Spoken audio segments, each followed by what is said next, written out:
Entonces, ¿qué es lo que vamos a ver ahora? Vamos a empezar a enfocarnos en las últimas dos capas. Fuertemente en la capa de enlace. No tan fuerte en los medios físicos, porque no vamos a ver todos los medios físicos. Vamos a hablar básicamente de lo que es movilidad, todo lo que es inalámbrico, que probablemente es lo más nuevo, refrescando sus conocimientos. Pero para entender eso necesitamos... ¿No estás en la lista? No. Anótate abajo. Para entender esa capa, la capa de medio físico, necesitamos entender enlace. Entonces la idea detrás de esta slide es entender los principios básicos que norman la capa de enlace. Básicamente, cómo la capa de enlace detecta y corrige errores, que son dos procesos distintos pero que trabajan juntos. Cómo es posible efectivamente hacer un broadcast, comunicar a muchas máquinas al mismo tiempo la información, sin tener problema por compartir el medio. Cómo esta capa efectivamente ejerce el direccionamiento. La capa de enlace, a través del protocolo de Ethernet, es capaz de hacer que los paquetes efectivamente lleguen de A a B. Es la capa más cercana al cable, a lo físico. Y bueno, dos tipos de red. Veremos Ethernet, como el ejemplo de la red normal. Veremos Virtual LANs, VPN, si se por el estilo. Junto con esto, bueno, ejemplos de, ¿cierto?, tecnologías que van en esta capa. Vamos con una introducción. Entonces, primero, un poquito de terminología, ¿cierto? Definiciones varias. Para esta capa, host y routers, o sea, los elementos que están en el edge y en el core, se llamarán nodos. ¿Por qué? Porque para efectos prácticos son lo mismo. El cable une a un nodo con otro. No nos interesa nada más. Los canales que conectan dos nodos adyacentes, si se fijan, intencionalmente usamos jerga de grafos. Canales que conectan dos nodos adyacentes son los enlaces, propiamente tal. Y habrán enlaces cableados, enlaces inalámbricos y las LAN, que las trabajaremos como un caso aparte. Y al paquete de esta capa, la capa 2, de abajo hacia arriba, se le llama frame. Tiene ese nombre en particular. Que básicamente un frame es un encapsulamiento del datagrama, que es la capa que viene de arriba, de la capa de red. Diremos entonces que esta capa, ¿cierto?, tiene la responsabilidad de transferir un datagrama, la unidad mínima de la capa anterior, de la capa de red, desde un nodo que está físicamente conectado con otro, a través de un enlace. Eso es súper importante, o sea, necesita haber un camino entre A y B para que esto funcione. Ya vimos las responsabilidades. No es responsabilidad de esta capa encontrar el camino. Esta capa asume que el camino está. Si no está, bueno, hay un problema serio. Contexto entonces para esta capa. Distintos protocolos requieren transferir datagramas a través de distintos enlaces. La red de internet es heterogénea. Muchos medios distintos, todos muy distintos. Entonces pudiera pasar, por ejemplo, como acá, que Ethernet está en el primer enlace, que es lo normal. En nuestras casas, en nuestras empresas, todo se rige a través de Ethernet, porque son LAN. LAN más grandes, LAN más chicas, pero LAN al fin y al cabo. De ahí en adelante, muchas cosas. Por ejemplo, el frame relay es una técnica que efectivamente se usa en Skype. Skype, para poder procesar la mensajería, ocupa un paradigma distinto que se llama el del relevo, que se construye sobre efectivamente las redes normales. Y por ejemplo, en este caso, el origen parte en Internet y el destino termina en la 802.11, que es la de wireless, ¿cierto? La de la tarjeta inalámbrica. Entonces, perfectamente eso podría significar una conexión en Skype entre un computador de escritorio y un celular. Podría ser el ejemplo práctico de eso. Por supuesto, cada protocolo, a medida de cada enlace por el que voy pasando, ofrece, desgraciadamente, y como bondad también, distintos servicios, puesto que los protocolos son todos distintos, tienen fines distintos. Y estos servicios podrían o no incluir RDT, que en español significa transferencia de datos confiable. Pudiéramos pasar por nodos que tienen implementado RDT, podríamos pasar por nodos donde no hay RDT. O sea, sencillamente los mensajes se pueden perder, mientras que por otro lado hay resiliencia, los mensajes siempre llegan. Bueno, podemos hacer una analogía en transporte.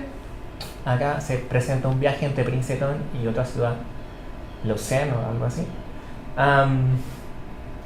Ahí se ofrecen distintos tipos de viajes, ¿cierto? En limusina, en avión, en tren. En este caso, el turista podría ser el datagrama, que es la unidad que viene en la capa superior. El segmento de transporte viene a ser el enlace de comunicación. El modo de transporte es el protocolo que hay en ese enlace. Y el agente de viajes es efectivamente el algoritmo de enrutamiento, el que sabe cómo llegar de un punto al otro. En este caso, por ejemplo, si van en limusina entre Princeton y la JFK, que es probablemente el aeropuerto, porque Lausanne debe ser otra ciudad en algún otro lado. En fin. Entonces, servicios de esta capa. Básicamente, los servicios están enfocados al frame. Esa es la idea. ¿Qué es lo que harán? Harán framing, o sea, trabajarán con el frame. Está verbalizado, ¿cierto? Y encapsularán el datagrama, que viene de la capa superior, en uno o más frames, básicamente agregando encabezados y algo más, algo en la cola, si es que así amerita. El canal por el que viajará el frame es siempre, por definición, un medio compartido.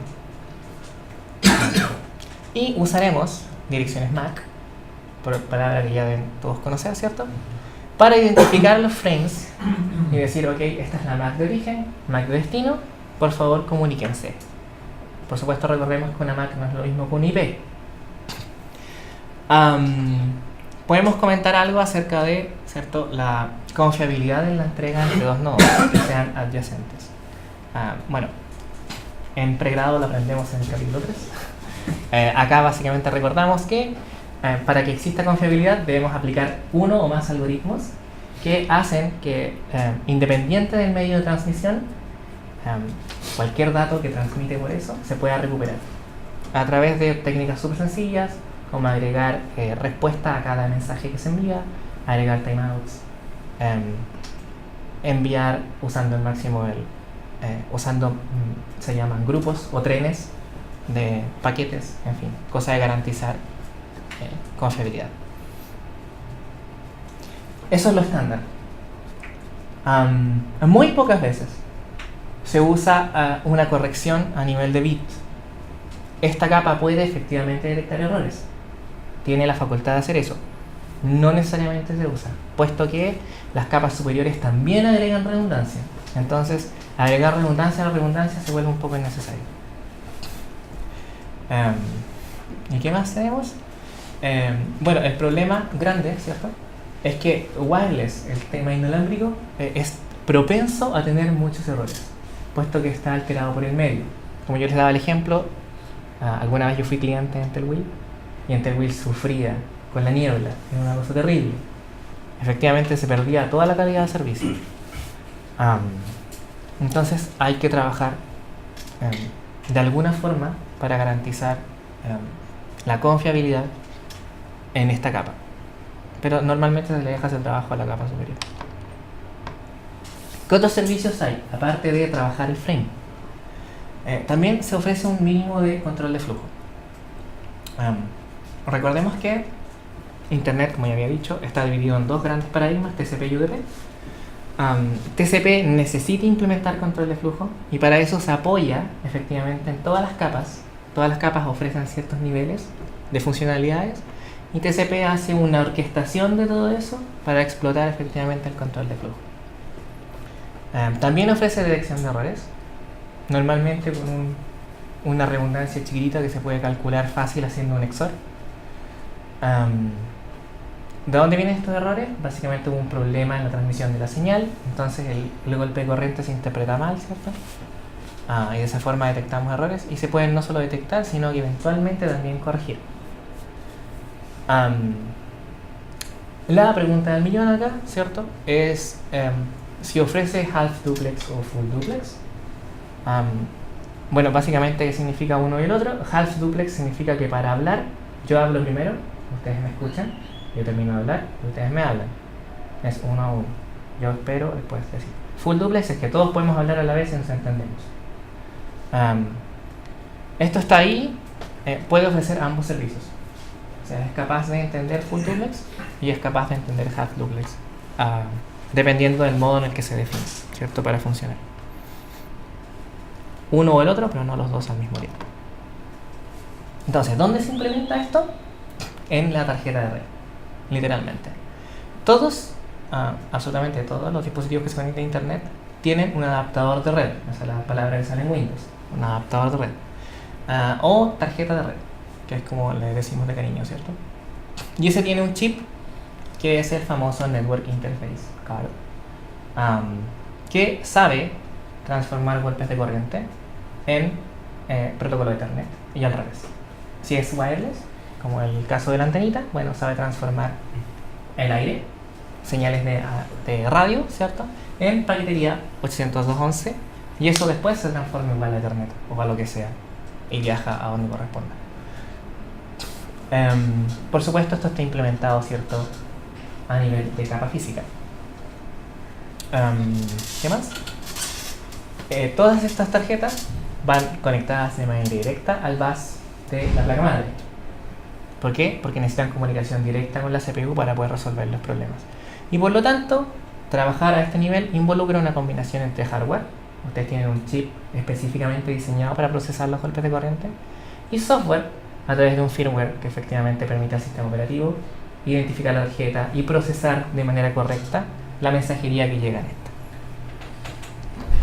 Y ahí hay una arquitectura, ¿cierto?, donde tenemos bastante convencional, una CPU conectada directa por un bus a la memoria, y ese bus también tiene acceso a todos los otros dispositivos, en este caso la tarjeta de red, que como ustedes ven ahí no es muy distinto a un disco duro, solo que en vez de tener información guardada, la recibe a través de un dispositivo físico, donde nosotros enchufamos el cable o la antena, donde llega todo. Y hay un controlador que traduce de manera conveniente, ¿cierto?, para uno o el otro lado, según corresponda.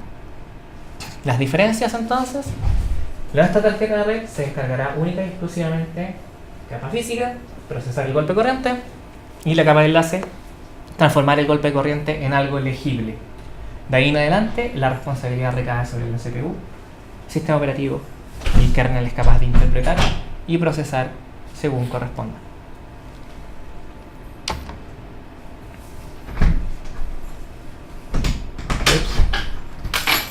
Perdón. ¿Te quieres estar disculpa? Hasta las 10. Hasta las 10, ¿sí? Hasta las 10. Hasta las 10. Gracias. Nos estaban dejando encerrados. Ok. Entonces, ¿cómo se comunican las tarjetas de red? Básicamente tendremos una tarjeta de red en el emisor y una tarjeta de red en el receptor.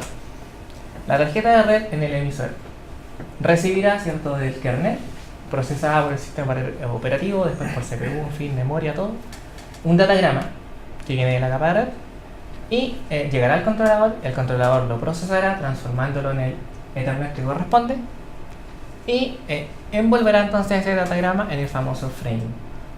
El frame seguirá como golpe de corriente a través del cable, llegará a la tarjeta o inalámbrica o alámbrica que está en el receptor, y este hará el proceso inverso. Desempaquetará el frame obteniendo el datagrama, y el datagrama será entregado entonces a la memoria principal para que sea procesado por el sistema operativo. Aparte de encapsularlo, esta capa normalmente agrega un mínimo de redundancia, unos bits, ¿cierto?, para chequear que hubo un error o no. También puede manejar un poquito la entrega confiable de datos, puede manejar el control de flujo, etc. Puede aplicar todos los servicios que la capa provee, ¿cierto?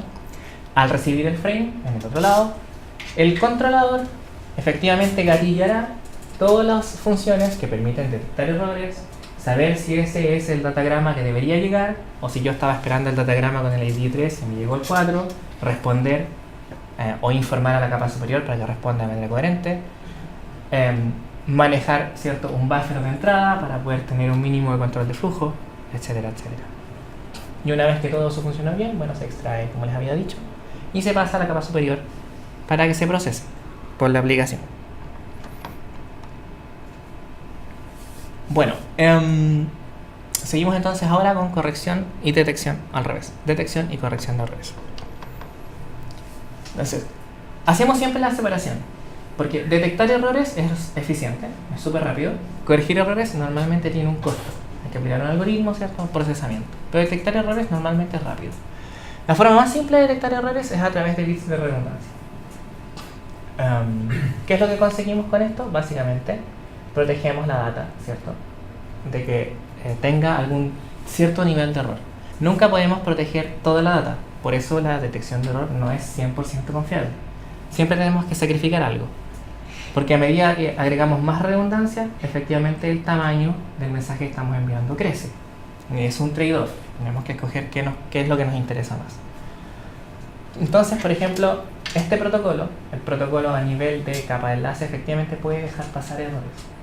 Pero eso no es crítico, puesto que las capas superiores también implementan cierto nivel de redundancia, entonces es manejable.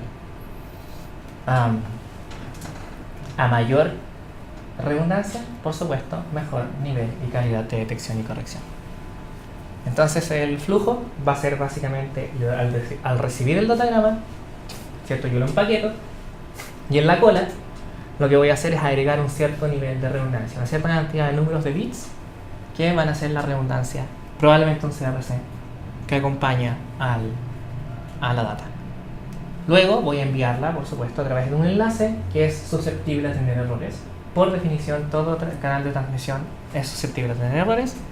Y lo que va a llegar al otro lado es una versión alterada, por definición, ¿cierto?, de la data que estamos enviando. Entonces a eso le aplicaremos el código de detección de error. Y si está bien, ni un problema, hacia arriba. Si está mal, bueno, hemos detectado un error, no corregido, detectado. Y lo podemos rechazar, por ejemplo, como en el caso de acá, puesto que hubo un error. La forma más sencilla, y que se implementa en casi todos lados, es a través de un chequeo de paridad. Básicamente, el ejemplo más básico es el que está acá, una paridad de un solo bit. ¿Qué es lo que significa entonces? Que si vamos bit por bit en la data y vamos haciendo XOR a través de todos ellos, bueno, el resultado final va a ser el bit de paridad. No tiene por qué ser XOR, podría ser un AND, podría ser un OR. Normalmente es una función lógica que el costo de procesarla es nada, puesto que las funciones lógicas están cableadas en la CPU o en cualquier controlador, entonces se resuelven a la velocidad de la luz. Y eso es fácil de comprobar. Si mi bit de paridad, por ejemplo, en ese caso es 0, lo más probable es que el número de unos sea impar. Si es un AND, es un impar. Así es un XOR, probablemente es par. Por lo tanto, si a mí me llega un mensaje que tiene bit de paridad 0 y estoy usando XOR y mi cantidad de unos es impar, significa que el bit de paridad debe ser un 1. Hay un error en el mensaje. No sé si se ha entendido. ¿Sí? Ya, vale. Esa paridad simple se puede mejorar. Efectivamente, uno de los algoritmos más sencillos y que se usa no solo aquí, sino que en un montón de sistemas, es una paridad bidimensional, donde la paridad pasa de ser un vector de información a una matriz de información. Y ahí se aplica la misma función, probablemente un XOR, la misma función lógica, a las columnas y a las filas. Entonces la redundancia es igual al número de columnas más el número de filas, y si se desea, se agrega una redundancia final, que es la redundancia de las columnas con las filas. Ese es un código bastante usado, de los primeros que se generaron para corregir errores. Y como ven abajo, hay un ejemplo de cómo detectar errores solo aplicando el chequeo de paridad. ¿Se entiende esto? Es bastante sencillo. Por supuesto necesitamos algo un poquito más sofisticado en internet. No vamos a usar eso. Así que aplicamos un checksum un poquito diferente, pero mismo principio, al final para internet. Y el objetivo, por supuesto, es detectar errores. No en inglés, pero en inglés simple, o como sea, en palabras sencillas, detectar si hay un bit que flipió, que mala traducción, que se dio vuelta, que se transformó de 0 a 1 o de 1 a 0. Ese es nuestro objetivo en algún tipo de paquete. ¿Por qué nos interesa esto? Porque recuerden que a este nivel ya el mensaje da lo mismo. No nos interesa si está encriptado o no, no nos interesa si es un string o si es un dato binario, no nos interesa nada de eso. Nosotros lo único que sabemos es que viene un conjunto de ceros y unos. Y a esos hay que detectarle un error. Y la mejor forma es ocupando un bit de paridad, súper simple, o muchos bits de paridad. Entonces, ¿qué es lo que va a pasar? Bueno, el que envía, ¿cierto?, el emisor, asumirá que el segmento que está enviando contiene una secuencia de un entero de 16 bits y aplicará un checksum. Ese checksum es la suma en complemento 1. No sé si se acuerdan de eso, porque he pasado mucho tiempo por ese acuerdan. Bueno, lo dejaremos entonces solo como una anécdota, que es la suma en complemento 1 de lo que contiene el segmento. O sea, rápidamente, básicamente es la suma haciendo AND y después negando la cuestión. No sé, ¿se acuerdan de eso? Y luego el que envía, ¿cierto? Agrega concatenas y checksum como parte, ¿cierto? De un campo de B. En el receptor, bueno, lo que haremos es recibir la data y calcularemos de nuevo el checksum. Aplicamos la misma fórmula, pero lo que recibimos. Y básicamente, si son iguales, yay, todo funciona bien. No hay errores. Si son distintas, bueno, hay un error. Es lo mismo que hacemos cuando, por ejemplo, ustedes bajan un archivo y viene con el código, el hash MD5, y lo que uno hace es comparar el hash. La misma idea, pero esto pasa a un nivel microscópico en sus tarjetas de red. O en cualquier otra capa se puede implementar lo mismo. Lo simpático es que, si se fijan, dice, si se computa y son iguales, no debiese haber un error. Pero ojo, no debiese. Efectivamente pudiesen haber, porque la bit de paridad es una revisión muy sencilla. Entonces, si hay una coincidencia en que se me dieron vuelta 2 bits y mi bit de paridad era único, resulta que la suma da. Y según la capa, está todo bien, pasa. Pero la capa superior va a tener que aplicar un protocolo para revisar y darse cuenta si hay un error o no. Por eso, generalmente, las primeras, las de abajo hacia arriba, tanto enlace como red, como transporte, son capaces de aplicar chequeos de error. Y aparte, nosotros como desarrolladores también podemos programar un chequeo. Ahí tienen, por ejemplo, el tema de... ¿Se acuerdan que el estándar OSI dice que los chequeos se revisan arriba? Bueno, por eso nadie usa el estándar. Porque de hecho está todo asegurado a través de todo el camino. Es como si esa capa de sesiones estuviera repartida por todos lados. O de presentación, también está repartida por todos lados. Bueno, canónicamente entenderemos que... ¿cómo detectamos errores? A través de un CRC. CRC significa Cyclic Redundancy Check. Y básicamente es algo mucho más potente, ¿cierto? Es un algoritmo de detección de error mucho más poderoso que el clásico bit de paridad. Por supuesto sigue siendo todo tratado a través de bits, pero esta vez transformaremos la data a una especie de número binario. Luego escogeremos un cierto patrón al que llamaremos el generador, y nuestro objetivo es tomar R bits, ¿cierto? Para el CRC, que llamamos R mayúscula, tales que, aquí está el algoritmo, ¿cierto? Ese número D, que es la data, y R sean exactamente divisibles por el generador en módulo 2. ¿Por qué es interesante el módulo 2? Porque el módulo 2 es la aritmética del procesador, ¿cierto? ¿Se acuerdan? Las puertas lógicas siguen la matemática del módulo 2. Entonces tiene que ser módulo 2 o tiene que ser una potencia de número 2 para que... me estoy yendo en matemáticas. Para que eso calce. Ya no voy a explicar más. No, eso no es parte del curso. Ok. Entonces, cuando eso ocurre, efectivamente el receptor, que sabe cuál es el generador, porque el generador es estándar, todas las tarjetas tienen el mismo, es capaz de dividir, ¿cierto? D por R. Y si da un resto que no es 0, hubo un error. Si el resto es 0, efectivamente no hay error, o por lo menos no nos dimos cuenta. No puedo decir que no hay, pero no nos dimos cuenta.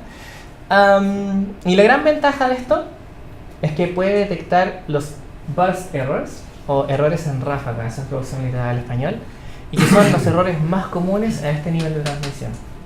Porque lo que hace la tarjeta de red efectivamente es bombardear al cable con mucha mensajería, y la probabilidad de que se altere un bit, si bien es muy baja, al tener mucha mensajería al mismo tiempo, me llegan oleadas de errores. Me puede llegar, por ejemplo, un tren de data correcta y luego un tren de data incorrecta. Esa es la distribución probabilística en el cable. Entonces a esas oleadas de errores se les entiende como el burst error. Es un error que llega como en ráfaga, en oleada. Pero la idea es que efectivamente esos van a tener un tamaño pequeño, que normalmente, o sea, nosotros lo esperamos normalmente. Esperamos que sea menos que los R más 1 bits que escogimos para poder corregir. Bueno, este algoritmo es ampliamente usado, de hecho es más, no solo aquí, se usa en un montón de partes. La mayoría de los circuitos que necesitan hacer chequeos de integridad ocupan un CRC. Y ahí hay un gráfico, ¿cierto?, de la fórmula en matemáticas y su representación en el payload que va viajando en el frame. ¿Se entiende más o menos cómo funciona? Entonces acá tenemos un pequeño ejemplo, ¿cierto? Diremos que nuestro patrón es 3 Recordemos que 3 es 1, 1 en binario. Y lo que queremos es básicamente realizar esa operación. La data, que está ahí, esa secuencia de 1, 0, 1, 1, 1, 0, 0, 0, 0, multiplicado por una potencia de 2, 2 elevado a r. Y eso le aplicamos un XOR con este r que habíamos definido antes. Y eso nos debería dar igual a un múltiplo del generador. Esa es la idea. Bueno, eso lo podemos manipular, ¿cierto? Porque el XOR es aplicable a ambos lados y podemos limpiar la expresión dejándolo de esa forma. Que significa lo mismo que decir que si somos capaces de dividir la data multiplicada por una potencia, ¿cierto? De 2 por el generador, el resto debiese cumplir con esa regla. Básicamente debiese ser igual al resto de multiplicado por la potencia de 2 partido por el generador. Y efectivamente, si hacemos los cálculos, vamos a ir viendo, ¿cierto?, que podemos dividir esta expresión, asumiendo que la data es esa y el generador es el de allá. Podemos llegar a ver si el resto coincide o no. Bueno, nuestro resto no es 0, por lo tanto hubo un error en la transmisión de ese mensaje. Ok. De esa forma detectamos errores. Nótese que solo vimos detección y no corrección de errores. Ya. Sigamos ahora entonces con protocolos de acceso múltiple. Diremos, por simplicidad, ¿cierto?, para poder modelar el problema, que hay dos tipos de enlace. Un enlace lo llamaremos de punto a punto. Yo les había dicho ya que si miraban sus routers iban a ver el famoso PPP, que significa de punto a punto, y que se usa hasta el día de hoy para llamadas de teléfono.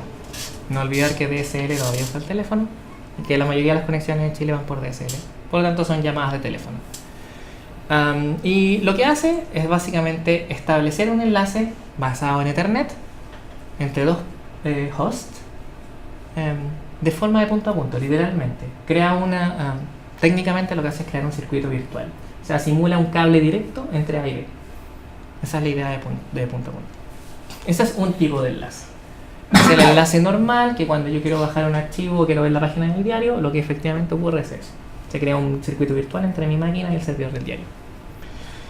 Y por otro lado, tenemos broadcast, ¿cierto? Esta especie de transmisión masiva que normalmente se da en un medio que está compartido, que puede ser cableado o el aire. Y para funcionar en broadcast, usamos algo así como una versión antigua de Ethernet. Trabaja en conjunto con otra cosa llamada HFC y se rige básicamente por el protocolo 802.11, que es el que norma todo lo que tiene relación con wireless. Entonces abajito tenemos algunos ejemplos de medios que están efectivamente compartidos. El primer caso podría ser perfectamente una LAN, donde hay un puro cable que nos une a todos. No un puro cable, hay un switch por detrás que está uniéndonos a todos, pero representa un puro cable. Pudiésemos tener por ondas de radio, lo típico, un punto de acceso, todos los dispositivos al punto de acceso. Lo mismo ocurre a nivel satelital, es un satélite que responde a muchos dispositivos al mismo tiempo. En este caso son un poquito más sofisticados, son antenas de transmisión microondas o de otro formato. Y básicamente es lo mismo que ocurre cuando estamos todos en una fiesta, ¿cierto?, donde todo el mundo habla y nadie se entiende. Eso es hacer broadcast, básicamente. El que grita más fuerte es el que al final del día termina siendo escuchado. La idea es no llegar a eso, obviamente, aplicar un protocolo más inteligente que el grito más fuerte. Ok. Sigamos entonces con las LAN. Perdón. Veamos el problema del direccionamiento en una LAN. Nótese que vamos a ver, ya vimos el direccionamiento en red, ¿cierto? Se hace a través de IP. Ahí solo nos queda súper claro. Pero en una LAN no funciona igual, puesto que la LAN, por definición, ya vimos que existe cuando hay una conexión física entre las máquinas. Por lo tanto, no necesitamos el IP, porque la tabla está ahí. No necesitamos tabla de enrolamiento, está todo ahí. Sabemos que la dirección IP, IPv4, tiene 32 bits, IPv6 son 128. Corresponde a la interfaz que estamos usando y es asignada por la capa de red. Y se usa en esa capa, en la capa 3. Y se usa básicamente para hacer forwarding.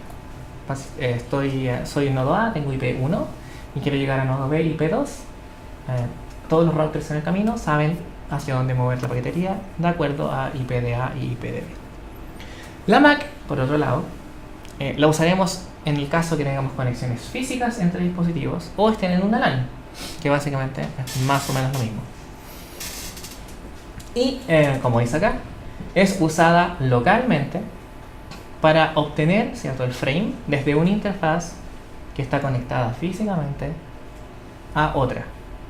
Están en la misma red y en el mismo rango de IPs para efectos de capa de red. Lo entenderíamos como que pertenece al mismo switch. Esa es como la idea. Están en la misma subred. Pero eso es de manera lógica. De manera física están unidas básicamente al mismo cable. La dirección MAC no es de 32 bits, es de 48 bits. Para la mayoría de las LANs, por no decirlas todas. Y están efectivamente quemadas o escritas en duro en el chip de la Network Interface. ¿Ya? ¿Pueden ser cambiadas por software? Sí, efectivamente. El firmware da para eso. Hay dispositivos que permiten sobreescribir las Mac. No hay ningún problema. Y se pueden clonar, en fin, todas esas cosas. Hay un ejemplo de una Mac cualquiera. Y como ustedes pueden apreciar, no se escribe en número, sino que se escriben usando hexadecimal para poder representar un rango mayor de números de manera corta. Entonces, ¿cómo funciona más o menos? Ahí tenemos una LAN, ¿cierto? Que pudiese ser cableada, pudiese ser inalámbrica, el principio es el mismo. Y lo que tenemos son 4 máquinas, cada una con sus diferentes adaptadores de red y cada adaptador con su correspondiente dirección MAC. Entonces, las direcciones MAC que vimos en la slide anterior son administradas por un solo ente y ese ente es la IEEE. Ellos tienen la facultad de generar rangos de MAC. Esos rangos son efectivamente vendidos a los fabricantes de dispositivos que requieran una conexión o un adaptador de red. De esa forma, efectivamente, los tipos aseguran de que son únicas. Si yo compro 1.000.000 de MACs, dígame. Con 48 bits, ¿cuántas combinaciones de MAC podría ser? ¿1.000 millones? Unas cuantas, no lo he calculado. Te lo quedo debiendo para mañana. Sí, no sé como para que se acabe en algún punto. Lo dudo. No he escuchado que se vayan a acabar las Macs. No, porque... Voy a averiguar en todo caso. ¿Cuánta combinatoria habría? Pero las IPs que se acabaron eran millones. Y se acabaron porque hay más de un millón de dispositivos, más de como de 1.000 millones de dispositivos conectados. Y eso agotaron todas las IP igual. El truco del IP es que el IP, al hacer NATEO, nosotros podemos alimentar a 10 bocas usando una sola. Sí. O sea, podemos reproducir los panes. Pero en las Mac no podemos hacer eso. Pero las podemos clonar. No es tan mal. Y bueno, podemos siempre hacer una analogía, ¿cierto?, entre la Mac y algo real y la dirección IP y algo real. Bueno, para nosotros, en la Mac viene a ser el root. Se supone que es único. El seguro social en Estados Unidos, que es lo mismo. Y la dirección IP viene a ser como la dirección postal, la casa. La casa. Lógico. ¿Cuál es la ventaja de la Mac? Efectivamente, la ventaja de la Mac es la portabilidad. O sea, yo puedo mover mi tarjeta de red a distintas redes manteniendo siempre la misma Mac y por lo tanto todo funciona bien porque la red se construye en base a la Mac y no en base al dispositivo o en base a lo que sea. Pero sí es que puedo mover la tarjeta de red y no el dispositivo. La tarjeta de red es la que trae la Mac. Por otro lado, sabemos que las IPs se organizan de manera jerárquica, ¿cierto? Tienen una estructura, por ejemplo, 10.0.1x, que esa norma a todos los que están en la subred 10.0.1, que son distintos a los que están en la 10.0.2 y que no se ven entre ellos. Bueno, eso no existe con las Mac. No hay ningún problema. Esa estructura jerárquica que es un poco rígida, por supuesto que no es portable. Depende, como dice acá, de la subnet y de la configuración de red que haya hecho, etcétera, etcétera. Entonces, ¿cómo resolvemos el problema del direccionamiento? Para eso hay un protocolo, ¿cierto? La pregunta es, ¿cómo determinamos la dirección MAC de una interfaz sabiendo su IP? Se puede, digamos. Cada dispositivo que tiene un IP debiese tener una MAC asociada, ¿cierto? Para eso existe una tabla, efectivamente, de direccionamiento que hace el match, ¿cierto?, entre cada IP y cada MAC que hay registrada en el sistema. Como dice acá, cada nodo IP, o sea, cada ente que pertenece a la red, tiene esta tabla donde están los mapeos, ¿cierto? Y ese mapeo además tiene asociado un tercer campo que es un time to live, un TTL, que es básicamente una especie de contador que dice cuánto tiempo va a vivir este mapeo en mi memoria. Normalmente, como dice acá, son 20 minutos. Cada 20 minutos yo tengo que chequear que eso siga ahí. Si sigue ahí, mantengo el registro de la tabla. Si no, lo elimino.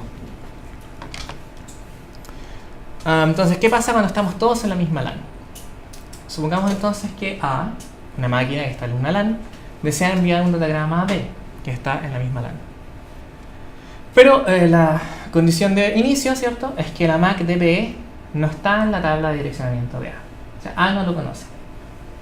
A lo que va a hacer es hacer un broadcast. Va a hacer un llamado a toda la red.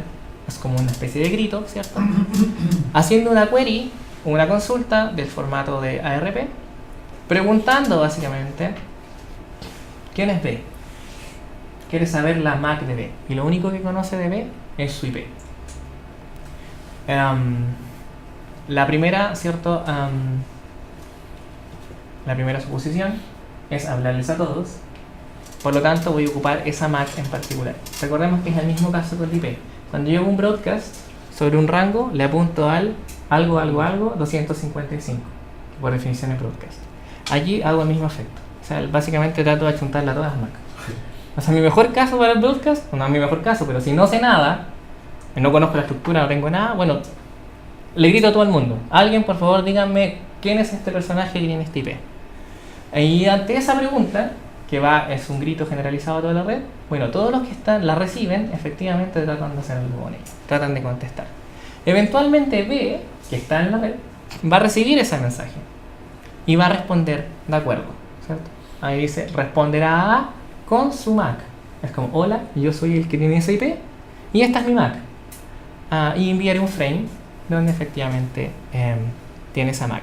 Nótese que ese frame es enviado como un unicast. Es una conexión directa entre A y B. Y eso es posible solo porque están en la misma red, conectados de manera física. No podemos hacer lo mismo con un paquete IP.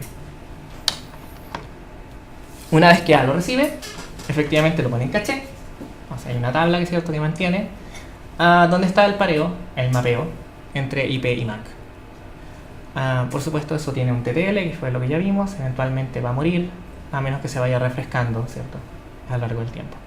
Y esta tabla funciona de una forma estilo plug and play, donde cada vez que alguien entra, bueno, trata de anunciarse, aquí estoy, trata de consultar quiénes hay, y esto se construye, y cuando se va, bueno, qué diablos, en algún minuto se pregunta y esa tabla se actualiza, y nadie tiene control, el ser humano, digamos.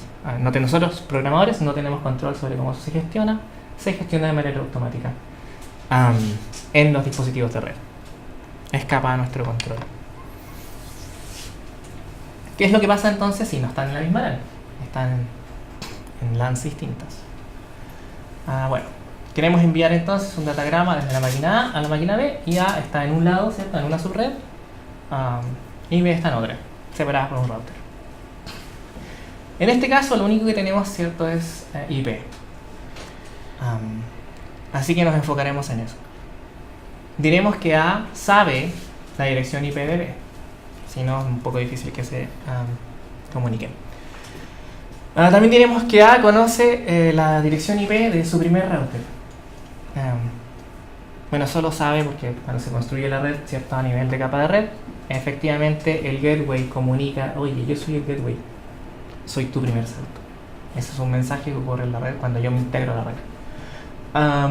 Y asumiremos también que A conoce la MAC del router. También hay un proceso de comunicación, ¿cierto? Cuando uno se conecta a la red, efectivamente obtiene todos esos datos. ¿Qué pasará entonces? A crea un datagrama IP, donde L es el origen con su IP y B es el destino con el IP que yo sé de B, que es todo lo que sé. Eso a nivel, ¿cierto?, de capa de red. Eso se irá envolviendo hacia abajo y al final se crea un frame, ¿cierto?, en la capa de enlace con el MAC del router que está en mi LAN, pero indicando también adentro que vamos de A a B a través del datagrama. O sea, el datagrama no cambia, sigue siendo un mensaje IP de A a B, pero el mensaje a nivel de red le dice, ok, anda de A a R y R probablemente es A a B. Entonces pregunta la R. Esa es la idea. ¿Por qué ahí sale la MAC destino? Me devuelvo. Perdón, ¿por qué ahí sale la? Porque ahí al enviar el datagram se sabe la MAC destino. ¿Por qué es la MAC de R? Cuando tú te conectas a la red, Porque ahí tiene otra MAC. si te fijas, La de abajo, la del... Sí. claro, entonces A no tiene ni idea cuál es la MAC de B, pero sí conoce la MAC de su gateway. De su gateway. Entonces le dice al gateway, haz el favor, por favor, de resolver mi problema. Esa es la idea. Entonces, bueno, este mensaje va a ser recibido, lógicamente, en el router. Ahí está. Y el router tendrá entonces que hacer su trabajo, que es desempaquetarlo, leer el paquete IP y ver a quién va, inevitablemente. Se entera que va para B. Entonces, bueno, yo conozco B, porque el router es el que está haciendo la división entre las subredes. Entonces, al conocer B, es capaz de envolverlo nuevamente. Ahora esta vez diciendo que R es el origen, B es el destino, ahí está la MAC. Y ahí el paquete efectivamente llega a B a través de la LAN. Y de esa forma conectamos dos LAN que están unidas por el mismo router. ¿Se entendió más o menos cómo fue? Bien. Ok, eso es usando MAX. Veamos Ethernet ahora. Me queda tiempo, ¿no? Sí, me queda un poquito. Ya. Ethernet. Al día de hoy, Ethernet es la tecnología más dominante sobre cualquier tipo de red. ¿Por qué? Porque es extremadamente barata. Esa es la gran razón. Cuando la diseñaron pensando en la economía de costo. Sí, eso es extremadamente barata. Por lo mismo fue la primera que se usó de manera... se aceptó básicamente, ampliamente, sin discriminación. Se usa tanto en las redes normales como en otro tipo de red como las cajeros automáticos. Todos trabajan a través de Ethernet. Y lo más importante, Ethernet es capaz de irse actualizando y cada vez que obtiene una versión nueva gana más velocidad. Entonces hemos pasado de una Ethernet que trabaja a 10 megabits por segundo hasta una Ethernet que da en el cable de fibra óptica que trabaja a lo menos en 10 gigabits por segundo o más. Y sigue siendo la misma Ethernet. El principio es el mismo cable. O la idea, por lo menos. Y ahí está el sketch, efectivamente, la primera idea de Ethernet, donde pueden ver que se llama Ethernet porque al lector del cable cruzado le llamaron el Ether, probablemente basado en el griego o algo del estilo, y se llamó el Ether, y de ahí en adelante nace Ethernet. El modelo es súper simple. Básicamente hay unas cabezas que leen el cable y de ahí hay un controlador que es capaz de interpretar. Súper simple. Ya, topología entonces para Ethernet. Hasta los 90s, la idea más aceptada para Ethernet era usar un único bus. Había un gran cable al que todos nos conectábamos. Entonces, como dice acá, todos los nodos estaban en el mismo dominio y por lo tanto existía el problema de que podía colisionar entre ellos. Había que resolver alcances. Había un problema de alcance, ¿cierto? Donde dos máquinas podían estar solicitando los mismos nombres de dominio, etc. Había un cierto nivel de colisión. Eso, que fue popular hasta los 90, fue totalmente descartado al día de hoy. Y al día de hoy usamos modelos del tipo estrella, donde efectivamente, en vez de usar un gran cable al que todos nos podemos conectar, ocupamos máquinas llamadas switches, ¿cierto? Que son una especie de router tontos, donde hay muchas bocas y todos conectamos nuestras máquinas a esas bocas, y el switch lo único que sabe hacer es hablar entre Macs, nada más. Entonces, si llega algo más complejo que una Mac que yo conozco, bueno, lo tengo que mandar a mi router. Hay un gateway que sabe resolver el problema, entonces él lo hará. No es mi tema manejar las IPs. Bueno, está controlado por un switch, como dice acá.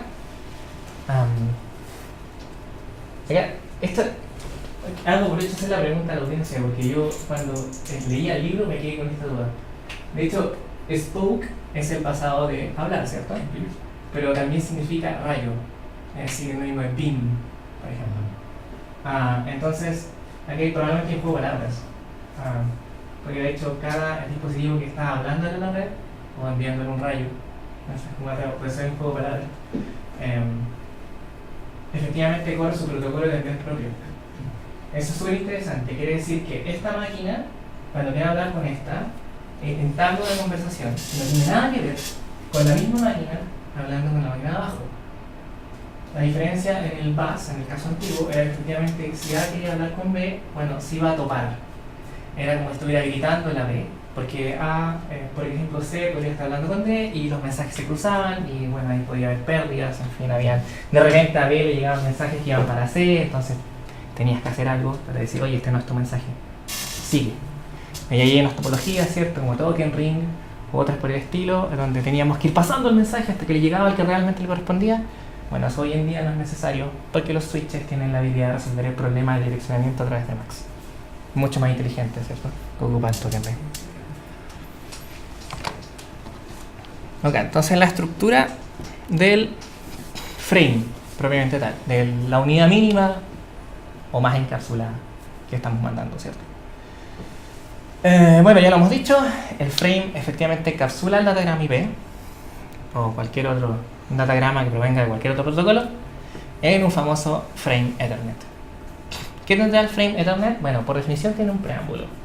Y ese preámbulo es bastante fijo, la verdad corresponde a 7 bytes con ese patrón 10101010, seguidos por un byte que tiene el patrón 10101011. Esa es la definición del RFC. ¿Y para qué sirve? Sirve para hacer sincronización entre emisor y receptor. Básicamente de esta forma se envían los relojes y se ponen al mismo tiempo y así empezamos síncronos la conexión. Luego, y el preámbulo que usamos para sincronía, o sincronización, perdón, tenemos direcciones. Habrá una dirección de destino, ¿cierto? Y una dirección de origen. Estas direcciones corresponden a direcciones MAC, porque estamos a nivel de frame. Entonces, si un adaptador recibe un frame con una dirección de destino que es coincidente, o con una dirección de broadcast, la ya clásica, el final, ¿no? El número más grande que soporte el direccionamiento, bueno, hará lo que corresponda, ¿cierto? Normalmente eso significa pasar el mensaje a la capa superior. Si no le corresponde, por alguna razón, sencillamente lo descartará. Lo que es una idea muy sabia. Después de las direcciones viene un tipo, que en la mayoría de los casos, al día de hoy, corresponde IP. Por supuesto, si trabajan en algún otro tipo de redes, podrían tener otro tipo, pero hoy en día es IP. IP rige básicamente las comunicaciones. Y luego viene el payload, básicamente la data, el datagrama de IP. Y al final, ¿cierto? Un CRC. Una redundancia para saber si lo que llegó está correcto o no. Entonces, no lo podemos arreglar, pero por lo menos podemos saber si está bien o está mal. ¿Qué es lo que pasa si llegó mal? Pues sencillamente lo botamos. ¿Okay? Este llegó mal, lo sentimos. No se puede procesar. Bueno, tiene sus problemas Ethernet, por supuesto. De partida es connectionless. No tiene ninguna garantía para decir que dos tarjetas se pueden conectar entre ellas. Eso significa connectionless. Esa garantía se establece en protocolos como TCP a través del famoso handshaking, que es 3 pasos o 2 pasos, depende de la implementación, donde se dan a conocer algunos parámetros en común. Por ejemplo, tamaños de buffer, tiempo, el keep alive de la conexión, cuánto tiempo va a estar abierta, el flujo que soporta, la capacidad del enlace, etc. Cosas que hace TCP, bueno, no existen a este nivel. Entonces a este nivel es mejor esfuerzo. Si se llega bien, si no, bien también. Y por supuesto, cuando se es connectionless, obviamente no es confiable. La interfaz de red, ¿cierto? El chip de la interfaz de red que recibe, no en ningún caso envía algún tipo de respuesta, sea una seca o una seca negativo, o una seca, hacia el que envía. Entonces el que envía en realidad no tiene idea si el paquete llegó o no. Como dice acá, los datos son abandonados, dropeados. Y estos que son dropeados son recuperados si efectivamente se usa algún tipo de algoritmo de transmisión de datos confiable en una capa superior. ¿Qué es lo que ocurre con TCP? Efectivamente, si TCP envía un mensaje y no recibe respuesta en una cantidad de tiempo, vuelve a enviar el mensaje original. Porque asume que pasa un problema.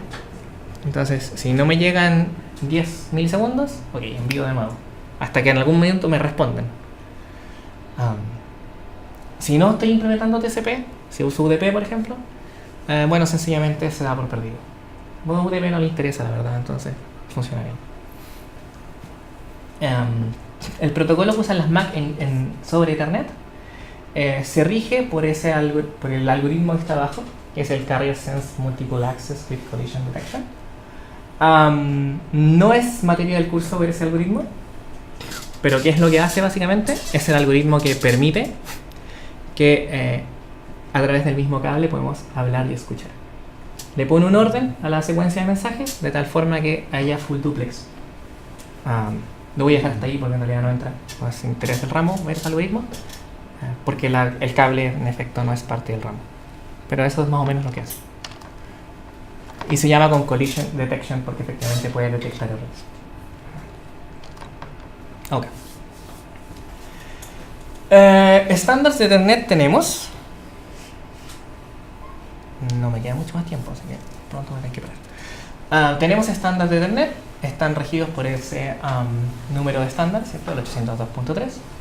Y pone normas o guías tanto para la capa de enlace como para la capa física.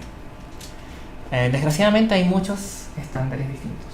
Ethernet ha ido evolucionando con el tiempo, se ha ido adaptando a distintos medios físicos, por tanto tenemos distintos Ethernets.